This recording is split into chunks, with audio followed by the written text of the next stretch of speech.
আপনারা জানেন যে বাংলাদেশে একটা ডক্টর দেবপ্রিয় ভট্টাচার্যের নেতৃত্বে যে হোয়াইট পেপার, সেই হোয়াইট পেপারে যে ফাইন্ডিংস ছিল যে $234 বিলিয়ন বাংলাদেশের থেকে শেখ হাসিনার আমলে, তার যে লাস্ট আমল যেটা 2009 থেকে 2024 সালের 5ই আগস্ট পর্যন্ত, এই সময়ে $234 বিলিয়ন বাইরে পাচার হয়ে যায়।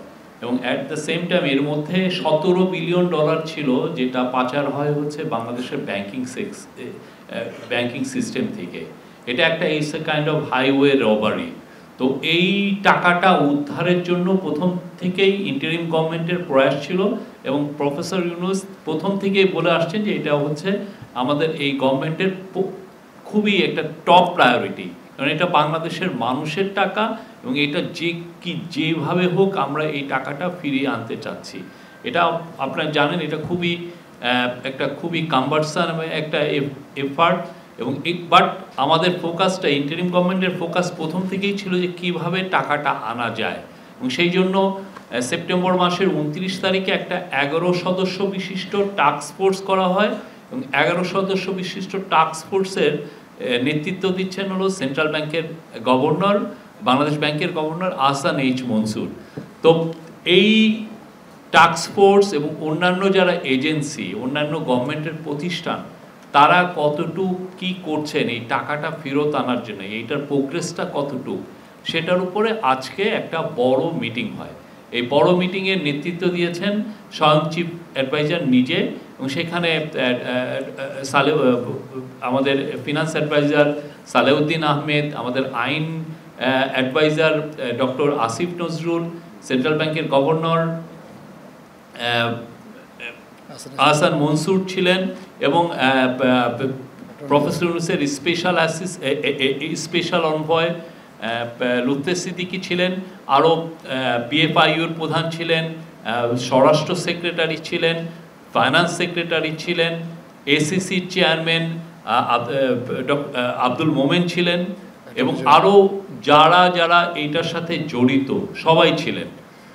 এবং এটার খুব 2 ঘন্টা, প্রায় 1.5 ঘন্টার একটা মিটিংয়ে অনেকগুলো ডিসিশন আসে। তার মধ্যে প্রথম যে ডিসিশনটা সেটা হচ্ছে যে একটা স্পেশাল আইন করার, এই টাকাটা কিভাবে আনা যায় এটা ত্বরান্বিত করার জন্য, এবং এই যে কাজগুলো যে হচ্ছে সেই কাজগুলোর মধ্যে কোঅর্ডিনেশনটা আরও স্মুথলি করার জন্য একটা আইন খুব শীঘ্রই করা হবে। এই আইনটা হয়তো আপনারা এই আগামী সপ্তাহের মধ্যে এই আইনটা আপনারা দেখবেন। এই আইনটা করানো হচ্ছে যে এই টাকাটা ত্বরান্বিত করে কিভাবে টাকাটা আনা যায়, এটা আইনের একটা কাভার লাগবে। আমরা অন্যান্য বিদেশি যেই যারা এই মানি লন্ডারিং এই গভর্নমেন্টকে সাহায্য করছে, মানি লন্ডারকৃত মানিকে ফেরত আনার বিষয়ে যারা সাহায্য করছেন, তাদেরও এটা একটা চাহিদা। তো সেই অনুযায়ী একটা আইন খুব দ্রুত করা হচ্ছে, এবং এই আইনের আওতায় অনেকগুলো কাজ আরও এক্সিলারেটেড করা হবে। এইখানে আরেকটা হচ্ছে যে যতগুলো প্রচুর ল ফার্মের সাথে আমরা ইন্টারিম গভর্নমেন্ট এবং টাস্ক ফোর্স কথা বলছে, এবং এই ল ফার্মগুলোর সাথেও এই আইনি যে আইনটা যেটা করা হবে সেটা ল ফার্মের সাথে এক ধরনের তাদের সাথে এগ্রিমেন্ট করতে এটা সাহায্য করবে। তো ল ফার্মের মধ্যে 30টার মতো ল ফার্ম, অনেকগুলো 200টা ল ফার্মের সাথে আমরা অলরেডি কথা বলেছি, এখনো সিলেকশন হয়নি। এটা একটা আইনি প্রক্রিয়ার মাধ্যমে সিলেকশন হবে। 30টার মতো ল ফার্মকে ইন্টারন্যাশনালি যারা খুব রেপুটেড, তাদের সাথে আমরা এক ধরনের এগ্রিমেন্টে হয়তো যাব, সেটা নিয়েও কথাবার্তা হচ্ছে। আর প্রফেসর ইউনূস মিটিংয়ে বারবার তাকাতে দিয়েছেন যে যত দ্রুত করা যায় এবং সর্বোচ্চ এফোর্ট দিতে বলেছেন। উনি বলেছেন যে এটা বাংলাদেশের মানুষের টাকা, এবং এইটা যত দ্রুত পারা যায় এই টাকাটা বাংলাদেশে ফেরত আনতে উনি খুব প্রতি মাসে, উনি বলছেন যে এটার বিষয়ে এখন থেকে প্রতি মাসে হাই পাওয়ার্ড মিটিং হবে, এবং এটা জাস্ট ঈদের পরে আরেকটা মিটিং উনি ডেকেছেন যে এটা কতটা অগ্রগতি হচ্ছে এটা, এবং এটা এখন থেকে আশা করা হচ্ছে যে প্রতি মাসে এটার উপর মিটিং হবে। প্রত্যেকটা এজেন্সি কাজ করছে, তারা ইভেন অনেক ক্ষেত্রে শুক্র শনিবারেও কাজ করছে।